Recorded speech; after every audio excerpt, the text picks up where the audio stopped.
नमस्कार विद्यार्थी मित्रांनो. आज नवोदयची परीक्षा झालेली आहे आणि आपण सर्वांनी अतिशय छान पद्धतीने ते पेपर सोडवलेले आहेत. चला तर मग पाहूयात, की कुठल्या प्रश्नाचं कुठलं उत्तर आहे आणि तुमचे त्या 80 प्रश्नापैकी किती उत्तर बरोबर आलेले आहेत. ओके. तर माझ्याकडे जे सेट उपलब्ध झालेला आहे, तो मी या ठिकाणी सोडवून दाखवतोय. तुमच्याकडे एखादा वेगळा सेट असेल, तरी देखील प्रश्न सारखेच असणार आहेत. फक्त प्रश्नांचा जो क्रम आहे, तो मागे-पुढे असणार आहे. त्याच्यामुळं प्रश्न पहा आणि प्रश्नांच्या उत्तराची खात्री करून घ्या. चला सुरुवात करूयात. आपण पहिला जो विषय आहे म्हणजेच मानसिक क्षमता चाचणी. मानसिक क्षमता चाचणीचा पहिला प्रश्न आपण या ठिकाणी सोडवतोय. पहा काय करायचं आहे तर वेगळी आकृती शोधायचं आहे. बरोबर आहे.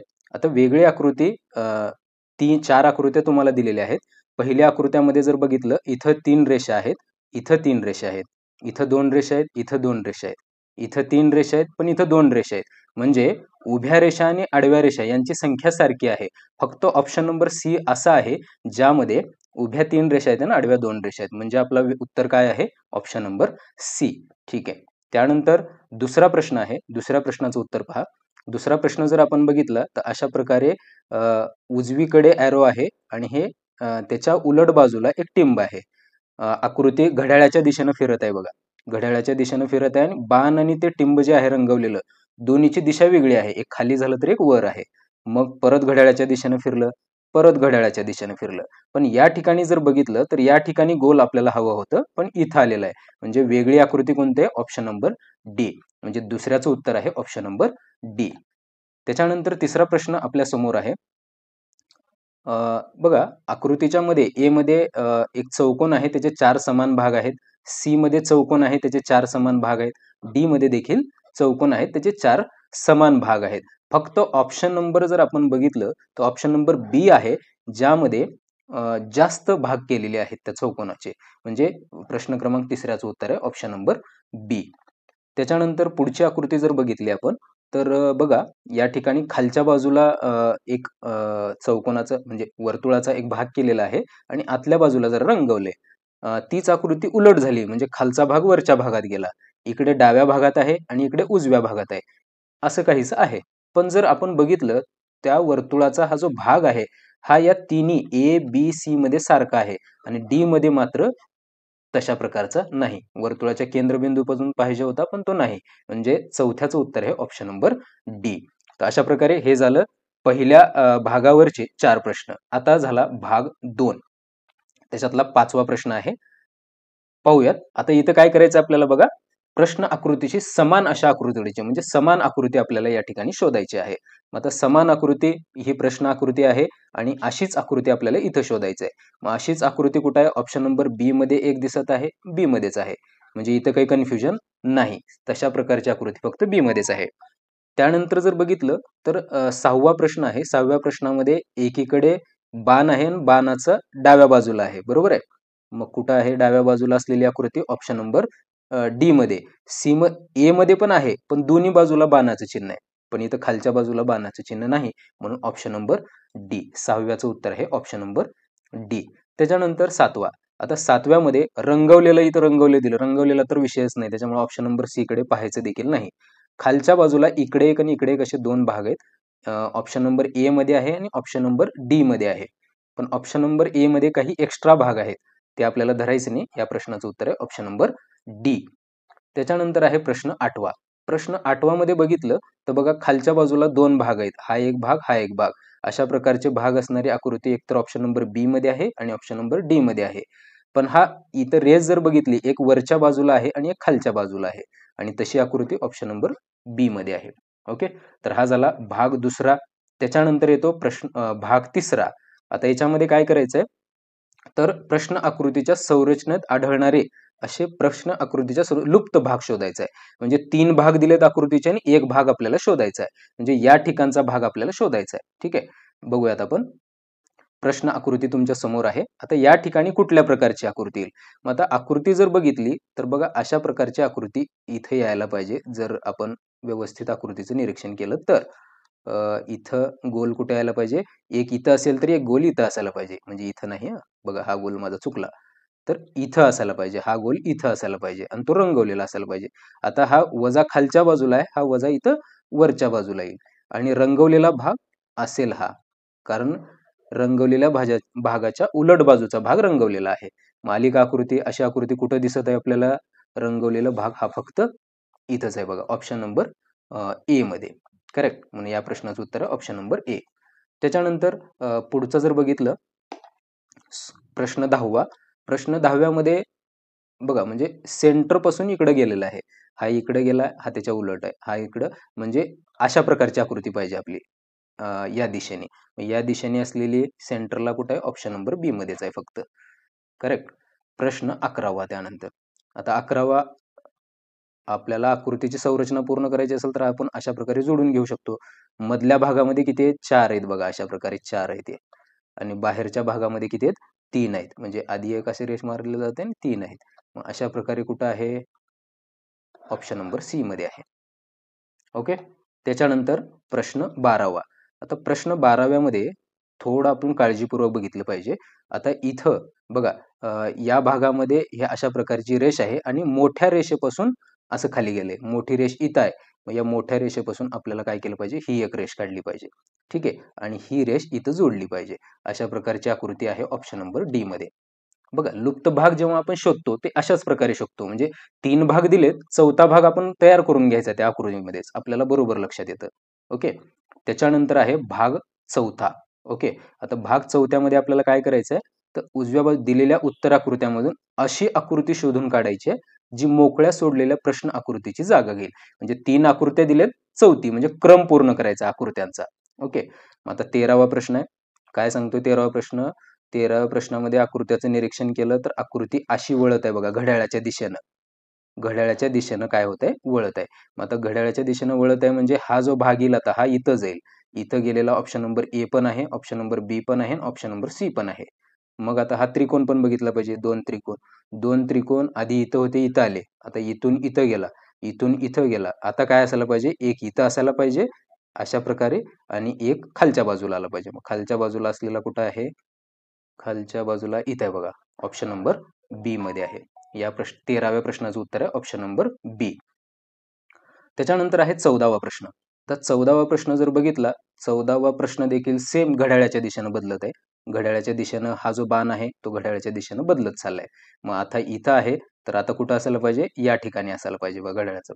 कुठं आहे? मग ऑप्शन नंबर ए मध्ये आहे.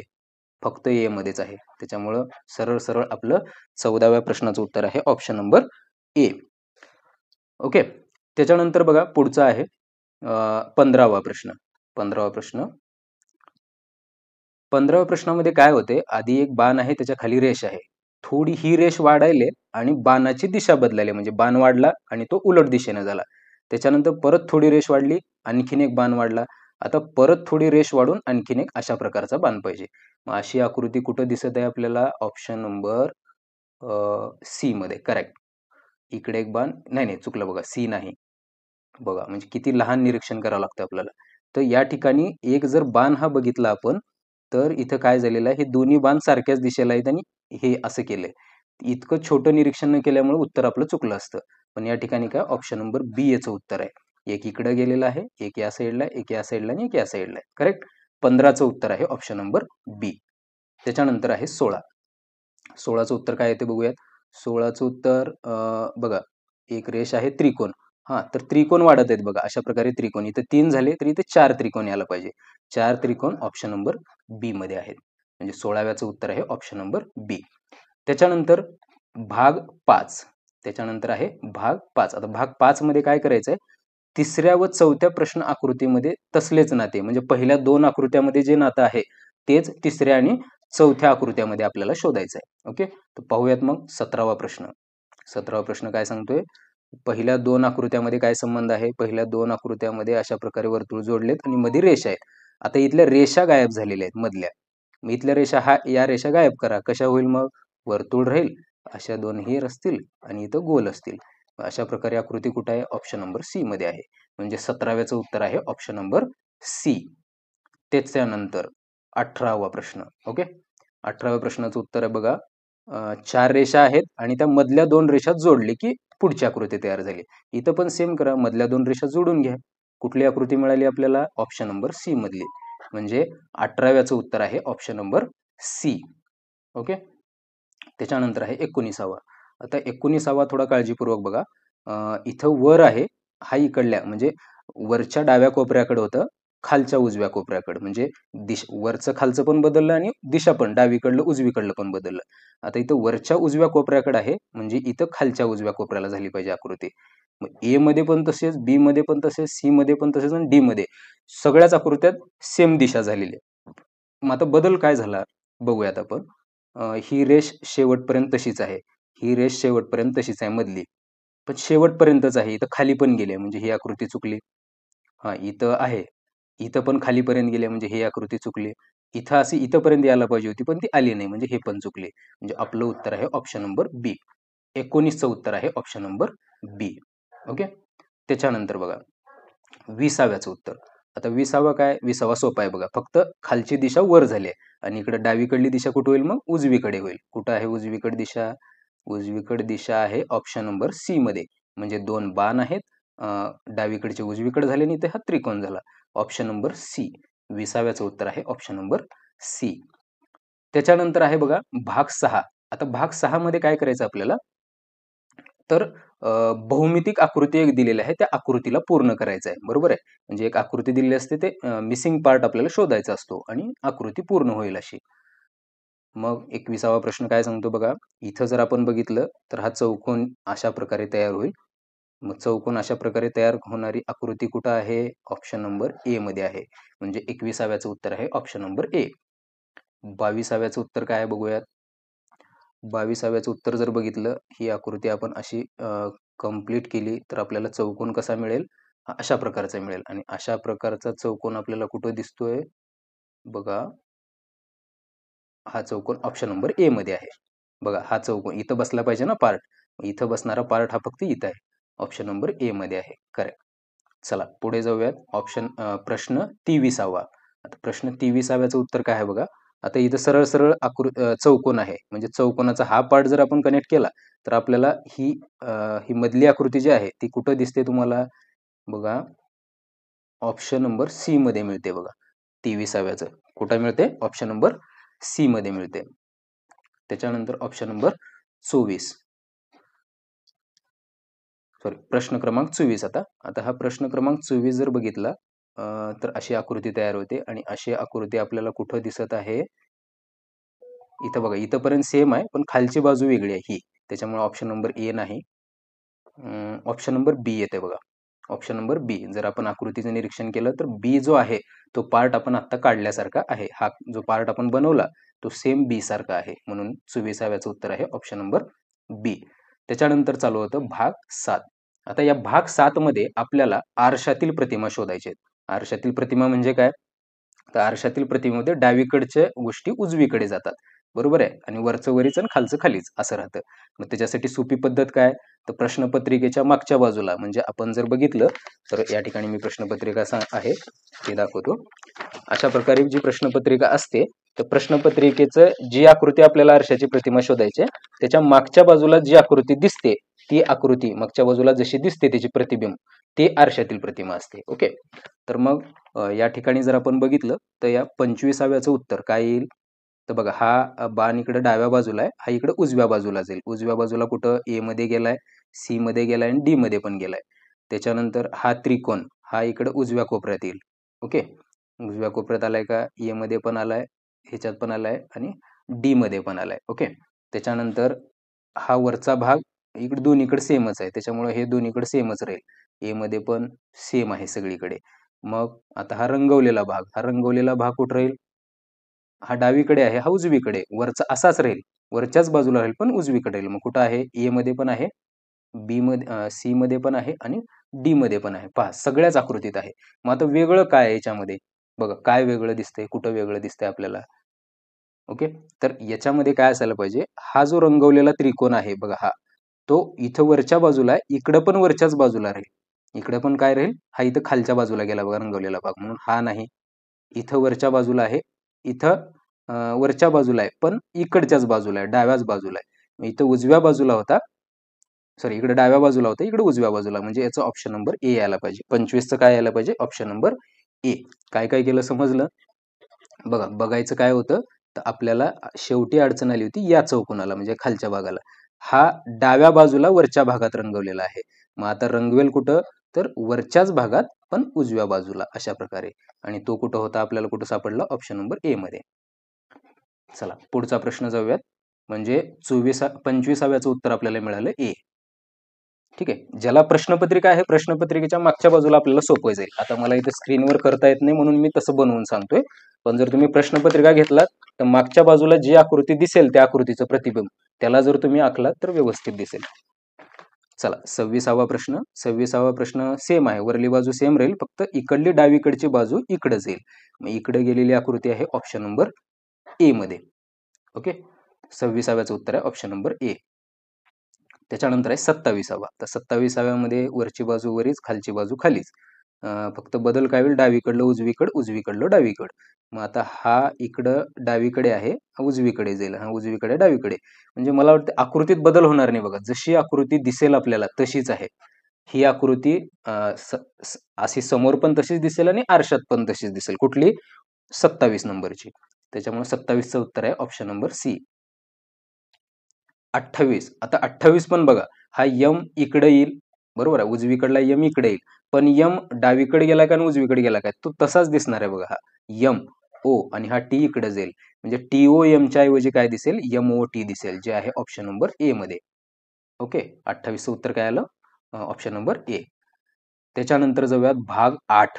त्याच्यानंतर भाग 8. आता भाग 8 मध्ये काय करायचं आपल्याला, घडी घाला व उलगडा, म्हणजे कागदाची घडी घालून कागद कट केल्यानंतर तो कागद उलगडला की ती आकृती कशी दिसते हे बघणं भाग 8 मध्ये आहे. तर त्यासाठी आपला 29वा प्रश्न आहे. बघा फोल्ड कसे केले, आधी खालून वर केले, पुन्हा उजवीकडून डावीकडे केले आणि पुन्हा असं कोपऱ्यातून, बरोबर, उजवीकडून डावीकडे कोपऱ्यात केलेलं आहे. मग याला जर फोल्ड काढला आपण तर इथे एक घडी येईल. ओके, पुन्हा याला जर काढलं तर या ठिकाणी एक आले आणि अशा प्रकारे येईल. आणि परत काढला की इथं एक, हा इथला कोपरा खाली जाईल, इथला कोपरा खाली, म्हणजे अशा प्रकारची आकृती मिळायला पाहिजे, जी आहे ऑप्शन नंबर ए मध्ये. म्हणजे 29चं उत्तर आहे ऑप्शन नंबर ए. ओके, त्याच्यानंतर इथं कशी घडी केली आहे, उजवीकडून डावीकडे केले, पुन्हा वरून खाली केले आणि नंतर कट केलेला आहे इथं. मग आता याला जर आपण उलगडलो, म्हणजे खालच्या बाजूनं वर नेलं, तर वर नेल्यानंतर ही आकृती कशी दिसते, तर बघा इथं येईल, हे अशा प्रकारे या ठिकाणी येईल. पुन्हा आपण जर पलटलं त्याला तर हे अशा प्रकारे येईल, सॉरी अशा प्रकारे, हे अशा प्रकारे येईल. अशा प्रकारची आकृती आहे ऑप्शन नंबर बी मध्ये. म्हणजे 30चं उत्तर आहे ऑप्शन नंबर बी. ओके, त्याच्यानंतर 31. आता 31चं उत्तर बघा, आधी खालून वर केलेलं आहे, पुन्हा उजवीकडून डावीकड, पुन्हा 2 ठिकाणी कट केलेलं आहे. मग आता आपण जर याला असं रिटर्न जर वरून खाली आणलं तर अशा प्रकारे इथं भाग होईल आणि हा इथला भाग असा होईल. त्याच्यानंतर ह्याला जर परत असं आपण पूर्ण मोठं केलं तर काय होईल, बघा, हा आधी अर्धा रंग काढला, अर्धा फोल्ड केला, पुन्हा पूर्ण काढल्यानंतर हा असा होईल, हा असा होईल आणि हा पूर्ण जर काढला तर आपल्याला अशा प्रकारची आकृती मिळायला पाहिजे. Option number A. 31चं उत्तर आहे ऑप्शन नंबर ए. त्याच्यानंतर आहे पुढचा 32. त्याच्यानंतर कोणता आहे 32.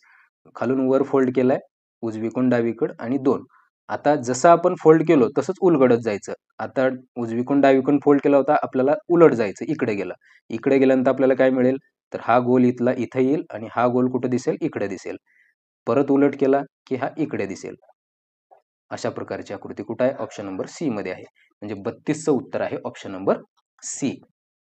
ओके, त्याच्यानंतर भाग 9. आता भाग 9 मध्ये काय करायचं आहे, तर तुकडे दिलेले आहेत, तुकडे जोडून आकृती तयार करायचं आहे. ओके, मग आता हे तुकडे जर बघितले, इथे 4 तुकडे आहेत. आता हे तुकडे कुठे दिसतात बघा, इथं 2 छोटे त्रिकोण आहेत, 2 छोटे त्रिकोण, इथं 4 छोटे त्रिकोण आहेत, म्हणजे ही आकृती नाही. इथं 2 आहेत, इथं 2 आहेत. ओके, आणि इथं एकच आहे, म्हणजे ही पण नाही. आता हा चौकोन इथं नाही बघा, म्हणजे ही पण नाही. ऑप्शन नंबर बी असायला पाहिजे याचं. बघूयात आपण. हा त्रिकोण इथं आहे, हा मधला चौकोन इथं आहे आणि हे 2 त्रिकोण इथं आहेत. म्हणजे ऑप्शन नंबर बी. 33चं उत्तर काय आहे, ऑप्शन नंबर बी. त्याच्यानंतर 34चं उत्तर काय आहे बघूयात आपण. हे 2 त्रिकोण आहेत, 2 त्रिकोण कुठं दिसत आहेत, प्रत्येक आकृतीत आहेत. हा मधला भाग जर बघितला तर हा थोडा मोठा आहे, त्याच्यामुळे हा जमणार नाही. हा इथं भाग झालेला आहे त्याच्यामुळे जमणार नाही. हा खूप छोटा आहे त्याच्यामुळे जमणार नाही. आणि या ठिकाणी मात्र हा सरळ सरळ आपण पाहू शकतो. अगदी जेवढे पार्ट प्रश्न आकृतीमध्ये आहेत ते सर्व पार्ट इथं ऑप्शन नंबर डी मध्ये दिसत आहेत. म्हणून 34चं उत्तर आहे ऑप्शन नंबर डी. ओके. त्याच्यानंतर आहे ही आकृती. आता या आकृतीमध्ये जर बघितलं 3 भाग आहेत. आता हे 3 भाग कोणत्या आकृतीत बघूत आपण. हा जर आपण वर्तुळाचा जर पाव भाग बघितला तर हा पाव भाग इथं दिसतोय या आकृतीमध्ये, या आकृतीमध्ये नाही, याच्यामध्ये नाही, याच्यामध्ये 2 भाग दिसतात. 2 आपल्याकडे नाहीतच. त्याच्यामुळे ऑप्शन नंबर ए सरळ सरळ या प्रश्नाचं उत्तर आहे. 35चं उत्तर आहे ऑप्शन नंबर ए. त्याच्यानंतर 36चं. आता 36 मध्ये जर बघितलं तर 3 त्रिकोण आहेत. 2 छोटे त्रिकोण, एक मोठा त्रिकोण आणि एक पतंग म्हणूयात आपण, चौकोन आहे. ठीक आहे. मग हे छोटे त्रिकोण कुठे दिसतात? इथं 3 त्रिकोण दिसायला आहेत, म्हणजे ही आकृती नाही. इथं 2 चौकोन आहेत, ही पण नाही. इथं जर बघितलं इथं 2 त्रिकोण, हा एक मोठा त्रिकोण, हा चौकोन. इथं करेक्ट आहेत बघा. ऑप्शन नंबर सी मध्ये. डी मध्ये आहेत का? डी मध्ये 3 त्रिकोण आहेत, नाही. म्हणजे 36चं उत्तर आहे ऑप्शन नंबर सी, ज्याच्यामध्ये सगळेच पार्ट तिथं आपल्याला पाहायला मिळतात. त्याच्यानंतर शेवटचा आहे बघा, मानसिक क्षमता चाचणीमध्ये जे 10 भाग असतात त्यातला 10वा भाग आहे. 10व्या भागामध्ये आपल्याला काय करायचं असतं? लपलेली आकृती शोधायची असते. म्हणजे प्रश्न आकृतीमध्ये जी आकृती दिली ती उत्तर आकृत्यामध्ये कुठे लपले हे आपल्याला शोधायचं आहे. आता बघूयात आपण अशा प्रकारचं आकार कुठं दिसतोय आपल्याला. इथं जर बघितला तर हा वरला चौकोन दिसतोय, ही रेष आहे आणि या ठिकाणी त्रिकोण आहे. ए मध्ये तर दिसायले. पुढे बघूयात. इथं हा रेष आहे, इथं हा चौकोन थोडा लहान वाटतोय, पण इथं त्रिकोण असा पाहिजे होता, म्हणजे बी नाही. त्याच्यानंतर इथं जर गेला, इथं चौकोन पाहिजे होता पण त्रिकोण आहे, सी पण नाही. इथं जर गेलं तर इथं चौकोन आहे. ओके. खाली आला आणि हा काटकोन त्रिकोण केलाय बघा, असा त्रिकोण नव्हता इथे, तर असा त्रिकोण पाहिजे होता. म्हणजे याचं उत्तर आहे ऑप्शन नंबर ए. 37चं उत्तर आहे ऑप्शन नंबर ए. त्याच्यानंतर 38चं. 38 मध्ये काय केलं बघा, असा एरो आहे, कुठं दिसतोय का?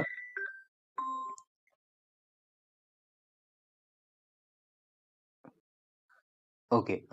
याचं जर बघितलं आपण तर हा बाण आहे. हा बाण आपल्याला ए मध्ये तर नाही, हा इथं दिसतोय. ठीक आहे, ओके. असं खाली जर गेलं तर इथं चौकोन आहे. सरळ गेला की इथं खाली रेष पाहिजे होती. ही खाली रेष इथं नाही बी मध्ये, म्हणून नाही. आता बाकी सर्व पार्ट तिथं दिसला आपल्याला. इथं बघूयात, हा बाण आहे. तिथून खाली आला, तिथं चौकोन आहे. पुढे गेल्यानंतर खाली रेष आहे. सी मध्ये परफेक्ट बसतोय बघा. इथं बघूयात, हा बाण आहे, खाली आला. इथं चौकोन पाहिजे होता, इथे त्रिकोण आहे. म्हणजे ही आकृती तशी नाही, त्याच्यामुळे डी नाही. 38चं उत्तर आहे ऑप्शन नंबर सी. चला, त्याच्यानंतर आहे 39वा. 39 मध्ये डब्ल्यू आहे. डब्ल्यू जर बघितला तर बघा इथं सरळ सरळ आपल्याला डब्ल्यू दिसतोय. इथं आहे का? इथं नाहीच डब्ल्यू, इथंपर्यंतच आहे डब्ल्यू. ओके. तर हा नाही, हा परफेक्ट बसतोय एकदम ऑप्शन नंबर ए मधील. मग 39चं उत्तर आहे ऑप्शन नंबर ए. त्याच्यानंतर शेवटचा जो आहे प्रश्न 40वा.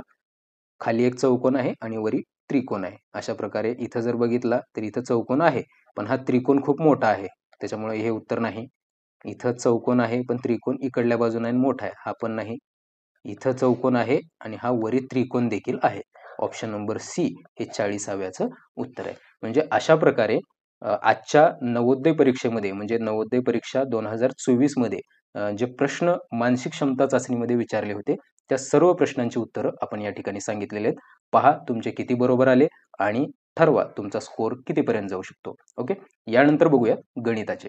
तर आता बघा, गणितामध्ये आपण जर बघितलं तर 20 प्रश्न आपल्याला विचारले जातात. मानसिक क्षमता चाचणीचे 20 प्रश्न आपण बघितले. आता गणितातले बघूयात. गणितामधला 41वा प्रश्न. ओके, म्हणजे गणितातला पहिला आणि सुरुवातीपासून बघितलं तर 41वा प्रश्न.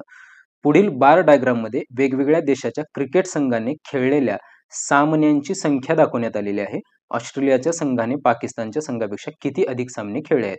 म्हणजे इथं एक आलेख दाखवलाय, त्या आलेखातली माहिती आपल्याला वाचायची आहे आणि त्यावर प्रश्नाचं उत्तर द्यायचं आहे. काय म्हणते, ऑस्ट्रेलियाच्या संघाने पाकिस्तानच्या संघापेक्षा किती जास्त सामने खेळलेत.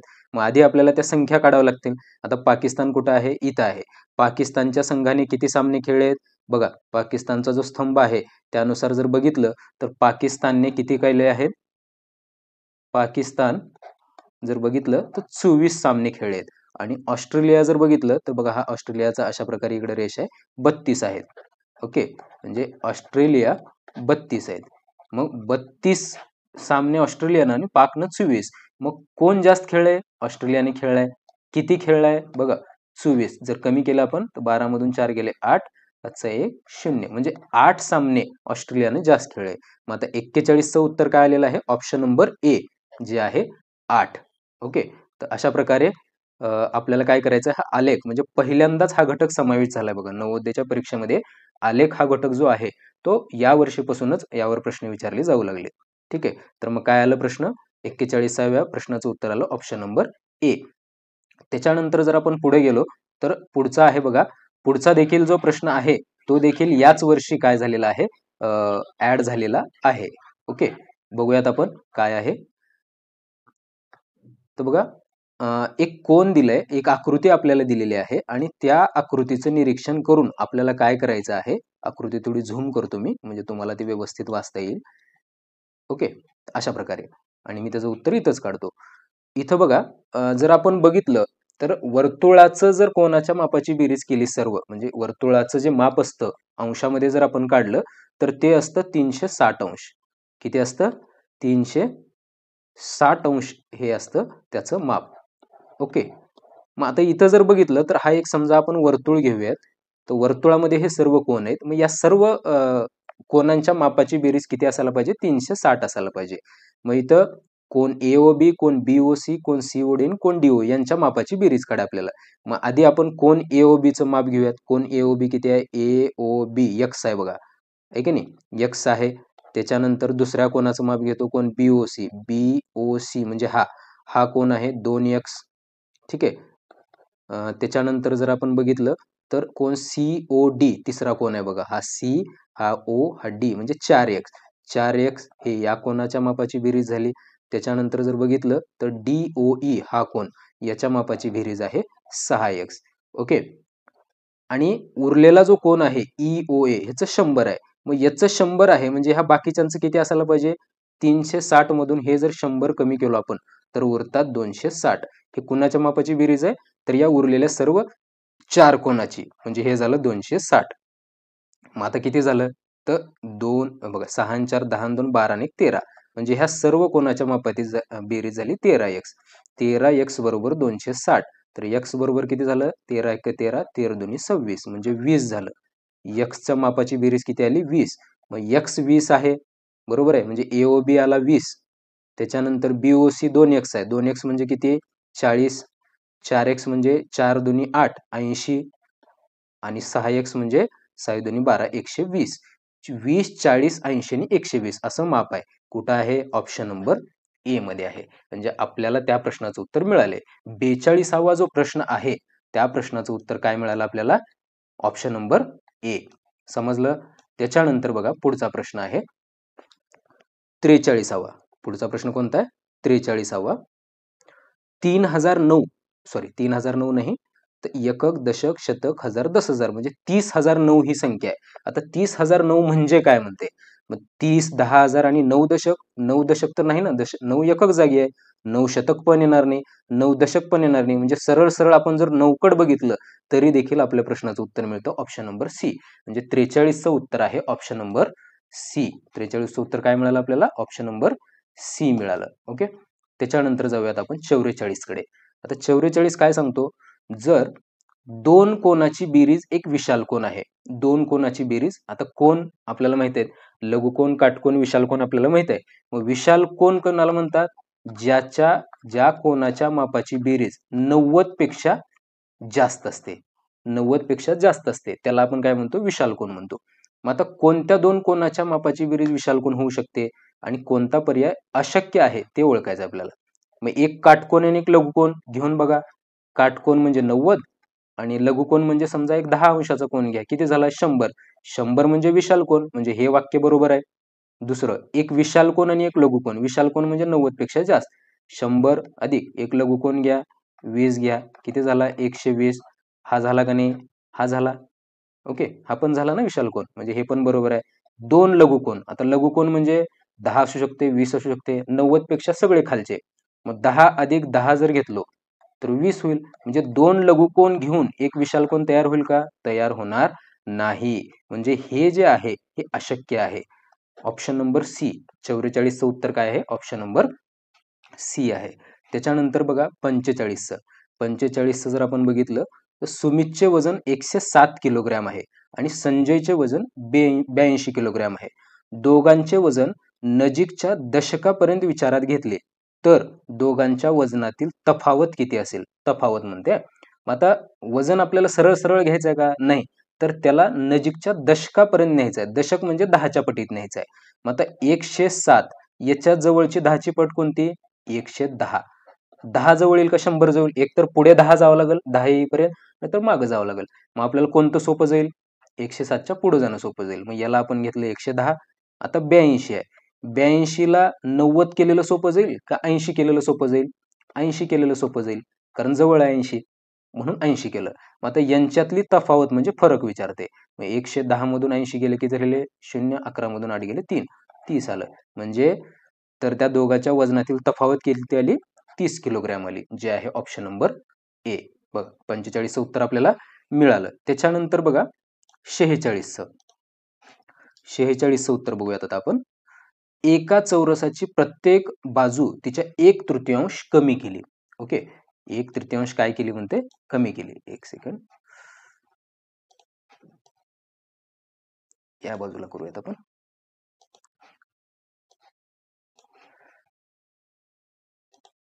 हा, तर या बाजूला करतोय. एका चौरसाची प्रत्येक बाजू तिच्या 1/3 इतकी कमी केली तर चौरसाचे क्षेत्रफळ किती असेल म्हणते. आता एक चौरस आहे, या चौरसाची बाजू समजा मी 3 घेतली, कारण 1/3 आहे ना.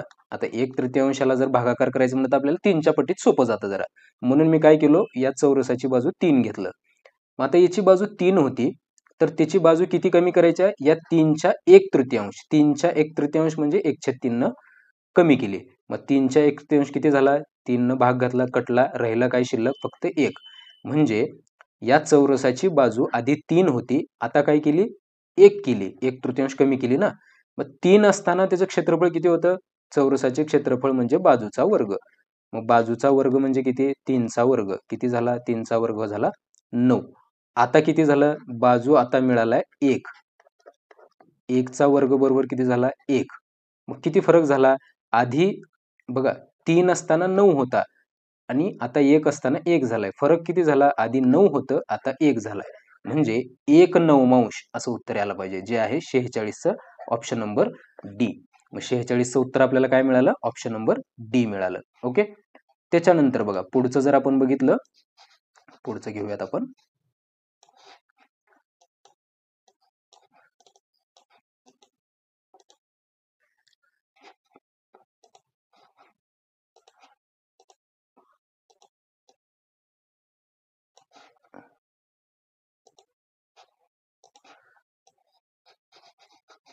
एक सेकंड. हा, चला तर बघा आता काय झालं, एक मशीन एका मिनिटात 12 पानं छापू शकते.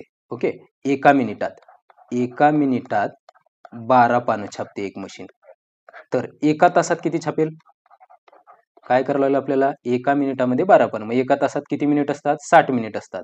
मग 60 मिनिटात किती छापेल? 12×72 720 पानं छापेल. ओके, त्या मशीनीला किती छापायचे? 5760 पानं छापायचे. मग काय करायला आपल्याला? 5760 पानं छापायला किती तास लागतील? मग एका तासाला 720 पानं छापते. भागाकार करा, 0 कटला 0 कटला. मग आपण 72 जर भाग घातला याला, तर बघा 8 जर गुणलं याला, 8 दुनी 16, 6 चेलेक 8 7 56 आणि 57. म्हणजे बघा 72ला 8 गुणल्यावर 576 येतं. म्हणजे 72 1 72, 72 8 576. म्हणजे 8 तास लागतं. किती तास लागतं? 8 तास लागतं. 47चं उत्तर आहे ऑप्शन नंबर बी.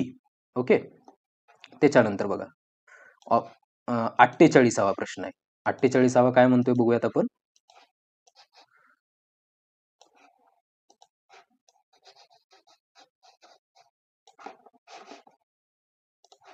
ओके, एका वस्तूला 2540 मध्ये विकल्यानंतर होणारा लाभ म्हणजे नफा, त्याच वस्तूला 1850 मध्ये विकल्यानंतर होणाऱ्या तोट्या इतकाच आहे. ओके, तर वस्तूची किंमत किती? मग आता नफा म्हणजे आपण कसा काढतो? नफा बरोबर, नफाचं सूत्र काय? विक्री किंमत वजा खरेदी किंमत. ओके, आणि तोटा म्हणजे काय? तोटा म्हणजे खरेदी किंमत वजा विक्री किंमत, हे सूत्र आहे. मग आता नफा पण सेम आहे आणि तोटा पण सेम आहे म्हणते. मग आता नफा सेम आहे तोटा सेम आहे तर आपण ह्या दोन्हीला असं लिहू शकतो, विक्री किंमत वजा खरेदी किंमत बरोबर खरेदी किंमत वजा विक्री किंमत. कारण दोन्ही सेम आहे ना, हे पण सेम आहे आणि हे पण सेम आहे. मग किमती ठेवा. विक्री किंमत किती आहे सुरुवातीची 2540 आहे. खरेदी किंमत माहित नाही, एक्स समजूयात आपण, एक्स रुपये आहे म्हणूयात. इथं खरेदी किंमत माहित नाही, आता दोन्ही वेळेस खरेदी किंमत तीच आहे ना, त्याच्यामुळे एक्स म्हणूयात. विक्री किंमत किती झाली 1850 रुपये. आता सारखं असलेलं एकीकडे घेऊयात आपण. आता इथं आहे 2540 बरोबर आहे. हा एक्स इथं वजा बाकीचं चिन्ह आहे बघा, त्यानं जर बरोबरच्या इकडे गेला तर तो बेरजेत जाईल, आणि हा इथं 1850 वजा बाकीचा आहे, तो इकडं आला तर बेरजेत येईल. मग पुढे काय गेला, हा एक्स इथंच आहे, इकडला एक्स इकडं आला, हा झाला एक्स. बेरीज किती आली 1850 आहे ना इथं. 0 5 आणि 4 9, 8 आणि 5 13 3, हातचेला 1 2 आणि 2 4, 4390 बरोबर एक्स आणि एक्स किती झाले 2x. मग आता हा 2 इकडे गुणाकारात आहे, इकडे आल्यावर कुठं जाईल भागाकारात जाईल, हा इथं भागाकारात आला हा 2. बे दुनी 4, बे एक बे, एक उरला 19 झालं, 92 18 आणि एक उरला बे पंचे 10, म्हणजे x बरोबर 2195. आता ही 2195 काय आहे, x म्हणजे खरेदी किंमत म्हणलो होतो आपण. मग खरेदी वस्तूची किंमत किती आहे 2195, जी आहे ऑप्शन नंबर बी. म्हणजे 48च्या प्रश्नाचं उत्तर काय आलं आपल्याला, ऑप्शन नंबर बी. ओके, समजलं एवढं. चला आता जाऊयात प्रश्न क्रमांक 49. प्रश्न क्रमांक 49 कडे जाऊयात आपण.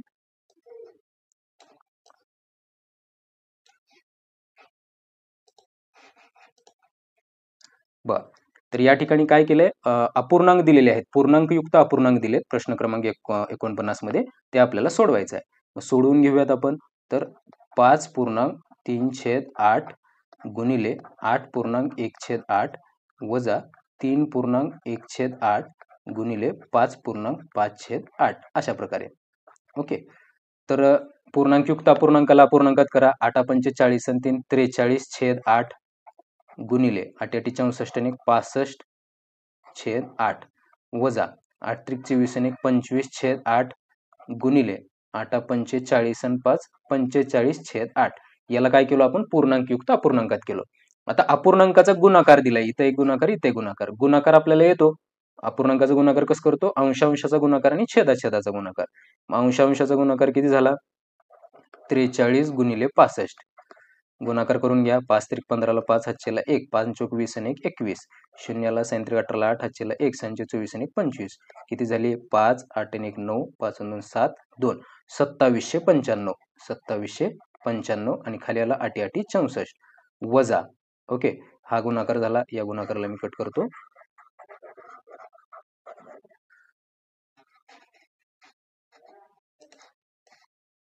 एक मिनिट.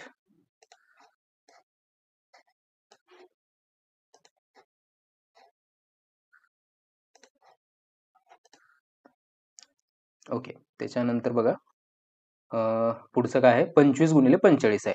25 गुणिले 45 आपण डायरेक्ट करू शकतो. 25 5 100, 100ला 5, हातचेला 12, 25 चोक 100, 100 आणि 12 112, 8 8 64. आता वजा बाकी आहे. छेद जर सारखा असेल तर छेद जशाच तसा आणि फक्त अंशाची वजा बाकी.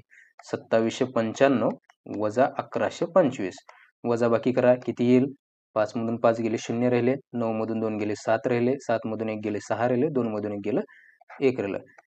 64 1670 भागिले 64.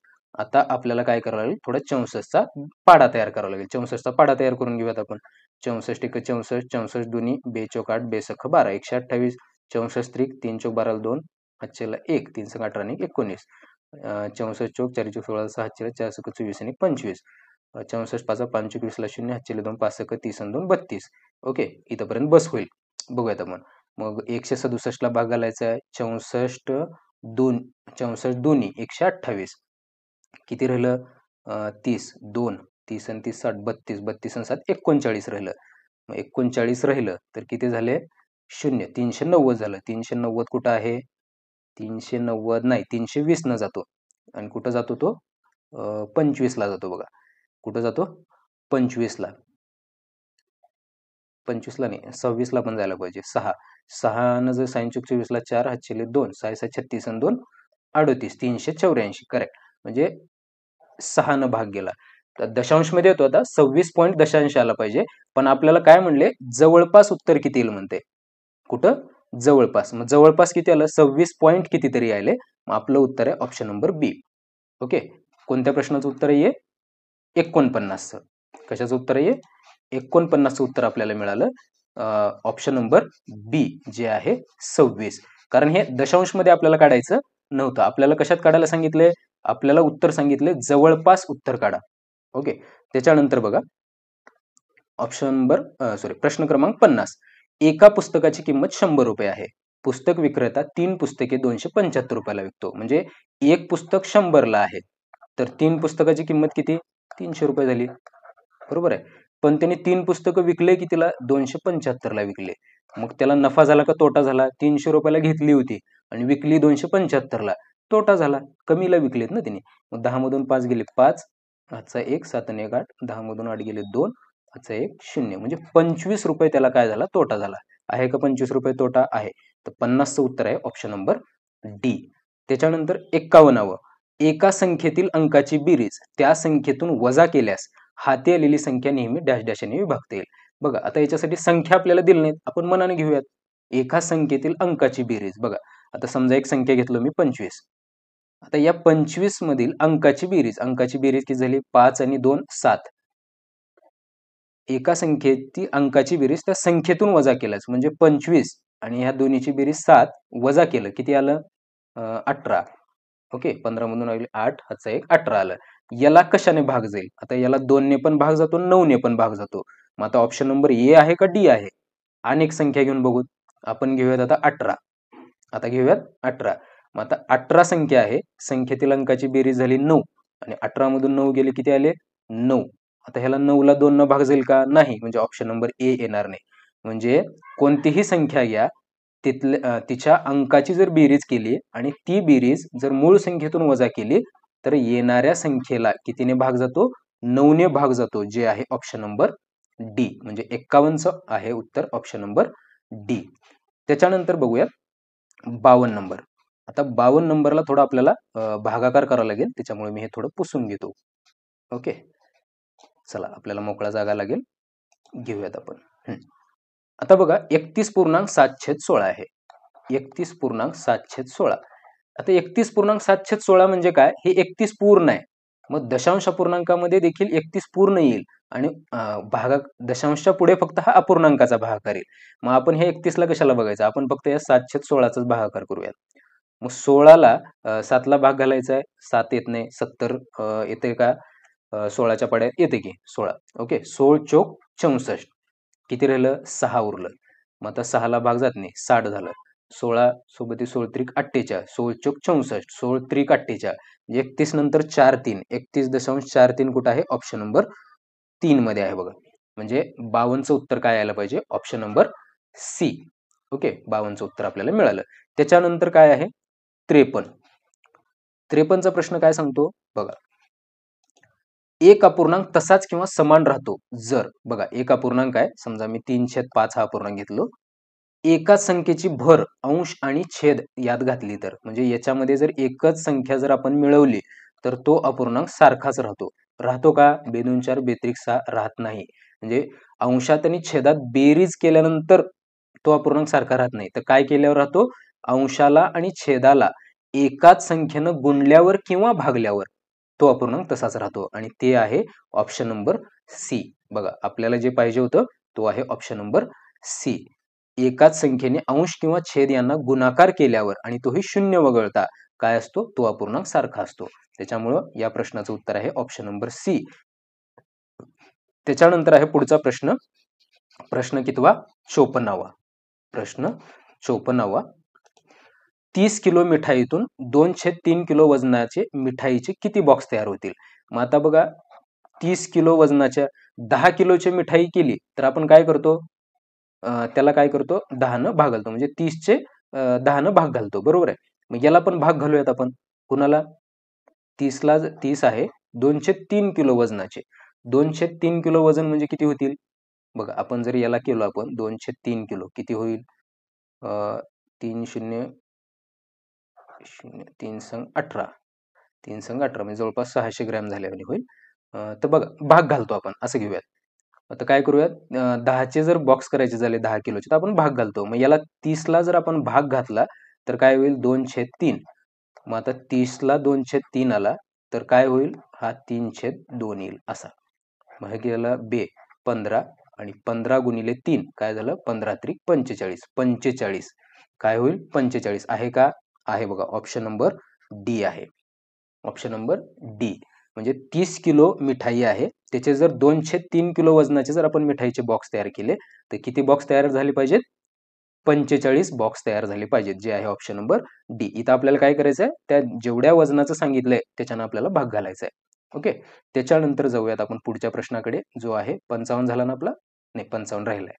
ओके, 55 एक आहे जो महत्वाचा आहे आणि चुकण्यासारखा आहे बऱ्याच विद्यार्थ्यांचा. त्याच्याकडे जाऊयात आणि त्याला थोडं सोपं करून सांगण्याचा प्रयत्न करूयात.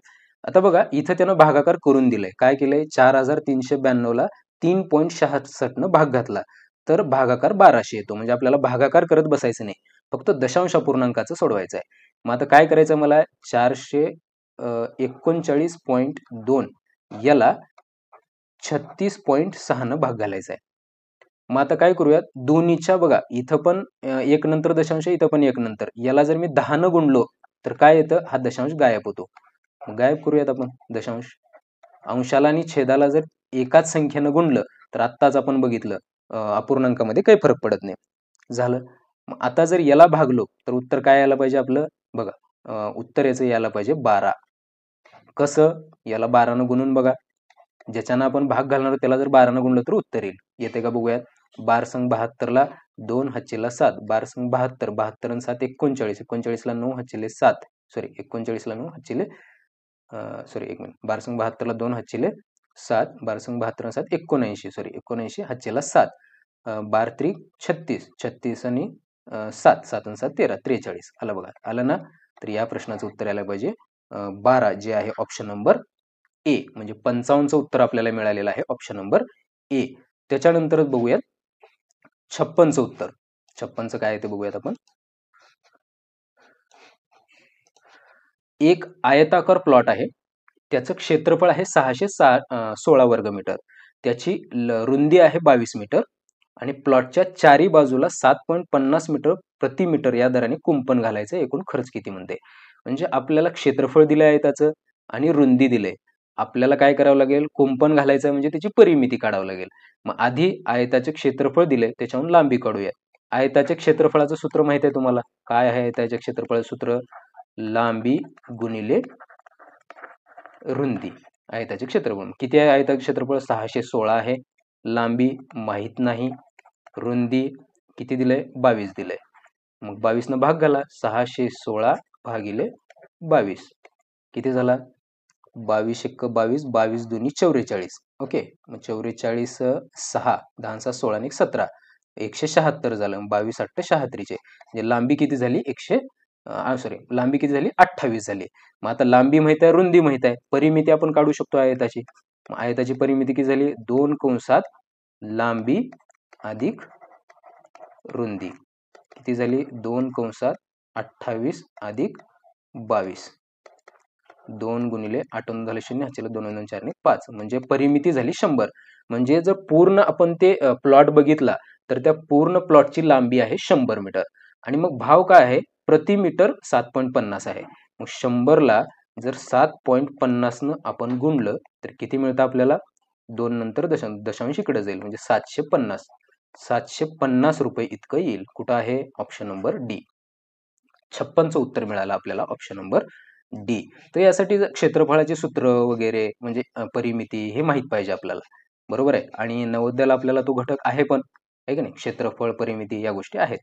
पुढचा बघा 57, एका चौरसाची परिमिती अशा आयताच्या परिमिती इतकी आहे ज्याची लांबी 17 मीटर आहे आणि रुंदी 11 मीटर आहे. बघा, चौरसाची परिमिती ही आयताच्या परिमिती एवढीच आहे आणि त्या आयताची परिमिती किती आहे, बघा आधी आयताची परिमिती काढूयात. 2 कंसात लांबी किती म्हणले 17 अधिक रुंदी किती म्हणले 11, किती झालं, 2 गुणिले 7 आणि 1 8, 1 आणि 1 2, 28 2 56, म्हणजे आयताची परिमिती मिळाली 56. मग आयताची परिमिती जेवढी आहे तेवढी चौरसाची परिमिती आहे म्हणते. चौरसाची परिमिती पण तेवढीच आहे. मग चौरसाच्या परिमितीचं सूत्र काय असतं? 4 गुणिले बाजू. चौरसाची परिमिती आहे 56. बरोबर आहे, 4 गुणिले बाजू. मग आता ह्या 56 ला 4 न भाग घालावा लागेल म्हणजे आपल्याला बाजू मिळेल. बरोबर, मग भाग घाला, किती झाला? 4 × 4, 1 उरलं 16 झालं, 4 × 16. म्हणजे बाजू आपल्याला किती मिळाली? 14 मिळाली. मग आपल्याला बाजू काढायचं का? नाही, चौरसाचे क्षेत्रफळ काढायचं आहे. आता इथं बघा, पर्यायामध्ये 14 पण आहे. मग आपलं उत्तर निघालं का? नाही, आपल्याला क्षेत्रफळ काढायचं आहे. मग चौरसाचे क्षेत्रफळ बरोबर बाजूचा वर्ग. चौरसाचे क्षेत्रफळ करू काय? बाजूचा वर्ग. मग 14चा वर्ग काय आला? 14चा वर्ग. 14चा वर्ग असतो 196, जे आहे ऑप्शन नंबर ए. बरोबर आहे, 57चं उत्तर आहे ऑप्शन नंबर ए. त्याच्यानंतर आहे पुढचा प्रश्न 58वा.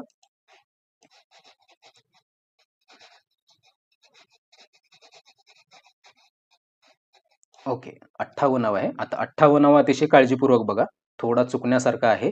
त्याच्यामुळं ए आणि बी असा अपूर्णांक आहे, त्याची किंमत आपल्याला काढायची आहे. आणि ए ची किंमत दिली b-3. म्हणजे जिथं जिथं ए आहे तिथं तुम्ही b-3 लिहू शकता. मग काय लिहूयात? ए अधिक 10/b वजा a/b बरोबर 10/7 असं आहे. मग याच्यात किमती मांडूयात आपण. किती झालं बघा, तर ए च्या जागी आपण b-3 लिहूयात, अधिक 10/b वजा, इथं ए आहे, इथं आपण b-3 लिहूयात, छेद b वजा 10/7. ओके, मग आता इथे किती झालं? b 3 आणि 10, 10 मधून 3 गेले 7 आणि अधिक 7 मोठ्या संख्येचं चिन्ह दिलं. b वजा b-3 छेद b बरोबर 10/7 ही इकडे राहिलं. आता ही वजाबाकी करून घ्या. b छेद समान आहे म्हणजे जशाच तसा वरला b/7 वजा, चिन्ह बदल होईल, वजाबाकी करायचं असल्यामुळं अधिक b वजा होईल आणि -3 अधिक होईल, बरोबर 10/7. ओके, मग आता हे करून घ्या. b आणि b हा कटला की, हा एक b आहे, हा एक b आहे, दोन्ही b कॅन्सल झाले. राहिलं काय? 7 आणि 3 10. आणि 10 इथं आला, 10 गुणिले हा 7, 10×7 = 70. आणि इकडं काय झाला? हा 10b बरोबर b बरोबर किती मिळालं आपल्याला? हा 10 गुणाकार आहे, इकडे गेला 7. b ची किंमत आपल्याला मिळाली 7. आणि a ची किंमत किती झाली मग? a म्हणजे काय? b-3 आहे. a म्हणजे आहे b-3 म्हणजे 7 - 3. 7 - 3 किती झालं? 4. म्हणजे a 4 आहे, b 7 आहे. तर a/b किती असायला पाहिजे? 4/7 आहे का? Option number C. 58चं उत्तर आपल्याला मिळालं ऑप्शन नंबर सी. समजलं? तर बघा, तुमचं पण आलं का? थोडा हा प्रश्न अवघड आहे, चुकू शकतो. ज्यानं काळजीपूर्वक सोडवलं असेल त्याचं चुकणार नाही. ओके, त्याच्यामुळे काळजी करायचं नाही. थोडं लक्ष देऊन जर आपण सोडवलं तर आपलं ते चुकणार नाही. ओके, ठीक आहे, पुढे जाऊयात आपण. थोडं जागा करून घेतो मी सोडवण्यासाठी. ओके, चला, पुढचा प्रश्न आहे 59वा. 9, 6 आणि 0 या अंकापासून तयार केलेली 3 अंकी मोठ्यात मोठी संख्या. म्हणजे 9, 6, 0 पासून मोठी संख्या आपण कसं तयार करतो? अशी सरळ सरळ उतरत्या क्रमाने लिहितो. आणि लहानात लहान संख्या कशी तयार करतो? तर आता 0 असल्यामुळे 0 सुरुवातीला लिहू शकत नाही. त्याच्यानंतर 609 यांचा गुणाकार किती होईल म्हणते. आता हा 0 आपण नाही असं समजूयात, 1 0 आपण कधीही देऊ शकतो. मग 609 गुणिले 96 गुणाकार करा. 96 54 ला 4 हातचेले 5, 6 0 0 5 6 6 36. 9 हा 0 इथे घेतला. 99 81 ला 1 हातचेला 8, 9 0 0 8 9 सखी 54. बेरीज करा. 4 5 आणि 1 6, 8 आणि 14 4 हातचेला 1, 4 आणि 7 आणि 8 5. आणि हा एक 0 जो आपण सोडला होता तो इथे लिहून टाका. किती झालं? 58 46 40. 58 46 40 जे आहे ऑप्शन नंबर सी मध्ये. ओके, म्हणजे 59चं उत्तर आपल्याला मिळालं ऑप्शन नंबर सी. ओके, चला, त्याच्यानंतर पुढचा आहे 60वा आणि गणितातील शेवटचा प्रश्न. जर आपण 1 ते 100 पर्यंतच्या सर्व संख्या लिहिल्या तर 9 हा अंक किती वेळा येतो? हा पाठांतरावरचा प्रश्न आहे बघा, संख्येवरचा. म्हणजे आपण जर बघितलं तर 2 ते 9 पर्यंतचे सर्व अंक हे 1 ते 100 मध्ये 20 वेळा येतात, जे आहे ऑप्शन नंबर बी. म्हणजे 60चं उत्तर आलं ऑप्शन नंबर बी. तर अशा प्रकारे गणितातले 20 प्रश्न तुम्हाला या ठिकाणी सोडवून दाखवलेले आहेत. प्रत्येक प्रश्नाचं उत्तर देखील सांगितलेलं आहे. पाहून घ्या तुमचे किती बरोबर आले आणि किती चुकले. यानंतर आपण बघूयात भाषेचे किती प्रश्न तुमचे बरोबर आलेले आहेत. खंड 3 मध्ये आपल्याला भाषा या घटकावरचे जे 4 उतारे असतात त्यावरच्या प्रश्नांची उत्तरं सोडवायची असतात. तर पाहूयात पहिला उतारा आणि त्यावरचे प्रश्न. तर उतारा मी वाचून घेतोय. सामाजिक कार्यकर्ते आणि महान पर्यावरणवादी सुंदरलाल बहुगुणा यांच्याबद्दल तुम्हाला नक्कीच माहीत असणार. त्यांचा जन्म उत्तराखंडच्या एका लहानशा खेड्यात झाला होता. त्यांचे गाव उंच डोंगरावर असून ते हिरवागार झाडांनी आच्छादित होते. जंगल तर अनेक मौल्यवान झाडांनी गच्च भरलेले होते. क्रीडा सामुग्री तयार करणाऱ्या अनेक कंपन्यांनी साधन तयार करण्यासाठी झाडे कापायला सुरुवात केली. परिणामी आजूबाजूच्या परिसरात विनाशक पूर यायला लागला. त्यामुळे लोकांना अनेक अडचणींना सामोरे जावे लागले. त्यांना जीवनात जंगलाचे महत्त्व लक्षात आले. ओके, तर बघा आता याच्यामध्ये या उतार्यावर आपल्याला प्रश्न विचारले. 61वा प्रश्न आहे, सुंदरलाल बहुगुणा हे महान डॅश डॅश होते. काय होते? पर्यावरणवादी होते, शास्त्रज्ञ होते, अध्यापक होते का चिकित्सक होते?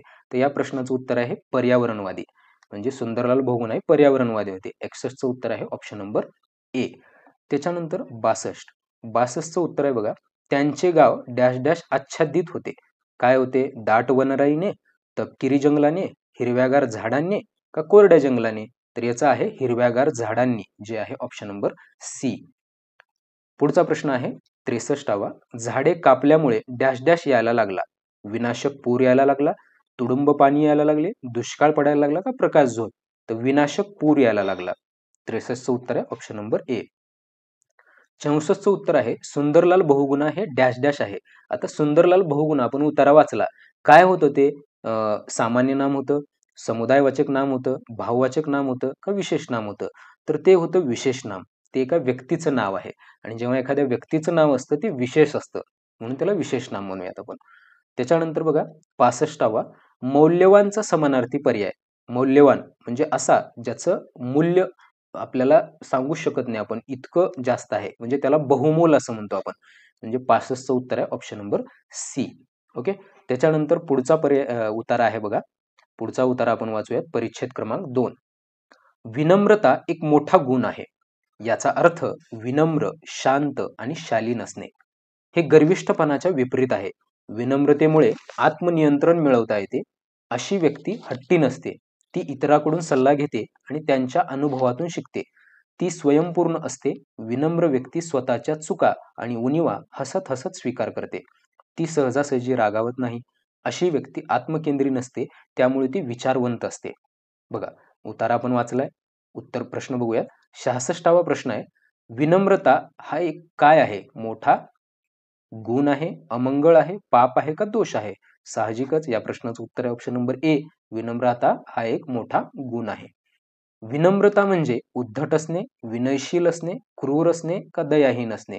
विनयशील असणे. 67चं उत्तर आहे ऑप्शन नंबर बी. 68चं उत्तर आहे, विनम्र व्यक्ती कशातून शिकते? इतरांच्या अनुभवातून शिकते, स्वतःच्या अनुभवातून शिकते, शिक्षकांच्या अनुभवातून का पालकांच्या अनुभवातून? तर याचं उत्तर आहे इतरांच्या अनुभवातून शिकते. 68चं उत्तर आहे ऑप्शन नंबर ए. 69चं उत्तर आहे, गर्विष्ठ शब्दाचा समानार्थी शब्द. गर्विष्ठ कशाला म्हणायचं? विनम्र, शालीन, मृदू का अहंकार? तर याचा आहे ऑप्शन नंबर डी, अहंकार. 70चा हट्टी शब्दाचा विरुद्धार्थी पर्याय. आता हट्टीचा विरुद्धार्थी, अटळ, आडमुठा, लवचिक वृत्तीचा का स्वेच्छाचारी? तर याचा आहे लवचिक वृत्तीचा, म्हणजे हट्ट न करता तो कुठेही ऍडजस्ट होतो, असा लवचिक असतो. ठीक आहे, 70चं उत्तर आहे ऑप्शन नंबर सी. ओके, त्याच्यानंतर बघा पुढचा उतारा आहे उतारा क्रमांक 3. कृतज्ञता व्यक्त करणे हा एक उत्तम गुण आहे आणि तो प्रत्येक माणसात असलाच पाहिजे. ही एक भावना आहे आणि त्यातून आपण इतराबद्दल आभार व्यक्त करतो. आपण वेगवेगळ्या प्रकारे कृतज्ञता व्यक्त करू शकतो. आपण आपले विचार, शब्द आणि कृतीतून कृतज्ञ असू शकतो. जेव्हा आपण आभार व्यक्त करतो तेव्हा आपण कृतज्ञ असतो. आपल्याला मदत करणाऱ्या प्रत्येकाबद्दल आपण कृतज्ञ असायला पाहिजे. ईश्वराबद्दलही आपल्या मनात कृतज्ञता असावी, कारण त्यानेच आपल्याला अनेक उत्तम गोष्टी बहाल केल्या आहेत. आपण ईश्वराला अगदी अंतःकरणापासून आभार व्यक्त केले पाहिजेत. अशा प्रकारे कृतज्ञतेवर हा उतारा आहे. तर बघूयात 71वा प्रश्न. आभार म्हणजे उच्चता, दुःख, उदासीनता का कृतज्ञता? त्याचं उत्तर आहे कृतज्ञता. आभार मानणे म्हणजेच कृतज्ञता मानणे. पुढचा आहे 72वा. उत्तम गुण म्हणजे क्रूरता प्रदर्शन करणे, कृतज्ञता व्यक्त करणे, दुःख व्यक्त करणे का कष्ट सांगणे? कृतज्ञता व्यक्त करणे म्हणजे 72चा आहे बी. 73चं उत्तर आहे पुढीलपैकी कोणत्या घटकातून आपण कृतज्ञ असू शकतो? सद्गुण, कर्तव्य, प्राप्ती का विचार? तर याचं उत्तर आहे ऑप्शन नंबर सी विचार. म्हणजे आपण आपल्या विचारातून कृतज्ञ असू शकतो. ओके. त्याच्यानंतर आहे हुशार. 74वा आहे बघा. हुशार हा शब्द म्हणजे काय आहे? आता हुशार आपण काय म्हणून वापरतो? एखादा हुशार मुलगा, हुशार रमेश म्हणजे हुशार काय म्हणू शकतो आपण किंवा काही आपण एखाद्या व्यक्तीबद्दल तो गुण म्हणतो किंवा आपण बघा प्राण्याबद्दल देखील हुशार कुत्रा आहे माझा असं म्हणजे ते गुण सांगतं त्या व्यक्तीचं. तर जेव्हा आपण एखाद्या नावाचं विशेष सांगतं त्याला आपण विशेषण म्हणतो जे आहे ऑप्शन नंबर डी. म्हणजे 74चं उत्तर आहे ऑप्शन नंबर डी. त्याच्यानंतर आहे 75. 75चं उत्तर काय? सद्गुण. सद्गुण म्हणजे काय? गुण, शौर्य, शांती का दुष्ट? सद्गुण म्हणजे गुण, चांगला गुण. बरोबर आहे. सद्गुण म्हणजे काय? चांगला गुण. म्हणजे 75चा आहे ऑप्शन नंबर ए. त्याच्यानंतर शेवटचा उतारा भाषेमधला तो आहे परिच्छेद क्रमांक 4. शास्त्रज्ञ आणि चिकित्सक आपल्या शरीरातील विविध यंत्रणा आणि अवयवावर टीव्हीमुळे होणाऱ्या धोकादायक परिणामाबाबत इशारा देत असतात. प्रत्येक व्यक्ती रोज सरासरी 3 ते 4 तास टीव्ही पाहते. त्यामुळे आपली दृष्टी क्षीण होते. लहान मुलावर जास्त परिणाम होतो कारण ते खूप जवळून टीव्ही पाहतात. असे करणे जास्त धोकादायक आहे. त्यामुळे डोकेदुखीसारखा त्रास उद्भवतो. फार वेळ टीव्ही पाहणे आपल्या शारीरिक आणि मानसिक आरोग्यासाठी धोकादायक आहे. नृत्य, संगीत, हाणामारी इत्यादी सारख्या कार्यक्रमाच्या कर्कश आवाजामुळे बधिरता येऊ शकते. एकाच अवस्थेत सतत टीव्ही पाहिल्यामुळे सांधेदुखी, पाठदुखी आणि स्नायू दुखायला लागतात. टीव्ही पाहत जेवण केल्याने पाचन क्रिया शिथिल होऊन शरीरात स्थूलता येते. दहशत आणि हाणामारीच्या दृश्यामुळे तरुणामध्ये मानसिक आजार उद्भवतात. तर हा झाला उतारा. आता पाहूयात यावरील प्रश्न. 76वा प्रश्न आहे. दीर्घकाळ टीव्ही पाहिल्याने डॅश डॅश यावर परिणाम होत नाही. बघा कशावर परिणाम होत नाही म्हणते? होत नाही म्हणते हा. मानसिक आरोग्यावर परिणाम होतो. उंचीवर परिणाम होतो का टीव्ही पाहिल्यानं? पाचन तंत्रावर परिणाम होतो. वजनावर परिणाम होतो का? वजनावर पण परिणाम होतो. उंचीवर परिणाम होत नाही आणि आपल्याला होत नाहीच विचारले. त्याच्यामुळं आपल्या या प्रश्नाचं उत्तर काय आहे? ऑप्शन नंबर बघा बी आहे. काय आहे? दीर्घकाळ टीव्ही पाहिल्याने यावर परिणाम होत नाही. कशावर परिणाम होत नाही? उंचीवर परिणाम होत नाही. म्हणजे 76चं उत्तर आहे ऑप्शन नंबर बी. 77चं उत्तर आहे दहशत आणि हाणामारीच्या दृश्यामुळे तरुणामध्ये मानसिक आजार उद्भवतात. मानसिक आजाराचा संबंध कशाशी आहे? मानसिक आजाराचा संबंध आहे मनाशी. 77चं उत्तर आहे ऑप्शन नंबर ए. त्याच्यानंतर आहे 78. टीव्हीचा परिणाम मुलांच्या दृष्टीवर जास्त होतो कारण टीव्ही पाहताना ते खूप जवळून पाहतात. काय कारण आहे त्याचं? 78चं उत्तर आहे ऑप्शन नंबर सी. कारण ते टीव्ही खूप जवळून पाहतात. त्याच्यानंतर आहे 79वा. शिथिलचा समानार्थी शब्द काय आहे? शिथिल. आता शिथिल म्हणजे काय? मंद. शिथिल म्हणजे आपण लूज करणे म्हणतो. बरोबर आहे. मग ताकद नाही, व्यस्त नाही, तीव्र नाही तर मंद. याचा समानार्थी शब्द काय येतो? मंद. ऑप्शन नंबर सी 79चं. 80चं उत्तर आहे परिच्छेदात धोकादायक शब्द येतो याचा विरुद्धार्थी पर्याय काय आहे? मग धोकादायकचा विरुद्धार्थी धोकादायक म्हणजे अपायकारक, निराशापूर्ण, हानिकारक हे सगळे समानार्थी झाले. उपकारक म्हणजे ज्याचा आपल्याला फायदा होतो असा. 80चं उत्तर आहे ऑप्शन नंबर सी. तर अशा प्रकारे आपण नवोदय परीक्षा 2024च्या प्रश्नपत्रिकेमध्ये जे प्रश्न आले होते त्यांची उत्तरं आपण या ठिकाणी पाहिलेले आहेत. तर पहा तुम्ही सर्वांनी कसा सोडवला होता आणि तुमचे किती प्रश्नाची उत्तरं बरोबर आहेत यावर तुमचा निकाल तुम्ही अंदाज बांधू शकता. अशा प्रकारे आपण या ठिकाणी प्रश्नपत्रिका सोडवून घेतलेली आहे. तर तुम्हाला हा व्हिडिओ कसा वाटला? तुम्हाला प्रश्नांची उत्तरं कशी वाटली? हे कमेंट करून सांगा आणि व्हिडिओला लाईक करा. चॅनलवर नवीन असाल तर चॅनलला सबस्क्राईब करा. Thank you.